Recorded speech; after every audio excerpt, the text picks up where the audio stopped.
Bunaqa joylarda qolib ketsanglar o'rtoqlar, uncha odam topish ham qiyin. Va nihoyat sal pastlik keldi. Deb xursand bo'lsam, mana tepaga qarab ketgan mana yo'l bor ekan. Aylanib yana yoqqa o'tib ketar ekanman. Aylanib tepaga chiqib, yoqqa ketar ekan. Agar tavsiya qilasizmi desa, mashina yo mototsiklda chiqishni tavsiya qilaman.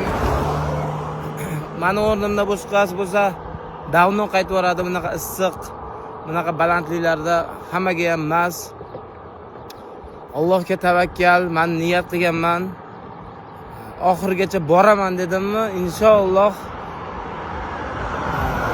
oxirgacha bosamiz. Safarimda tak undan 1% nasib qilsa, 1% emas, 7% bosib o'tdim, xohlasa. Kuzatishda davom etamiz. Hali bunaqa tog'lardan undan battarni ham ko'raman hali. Battar bo'ldi-ku.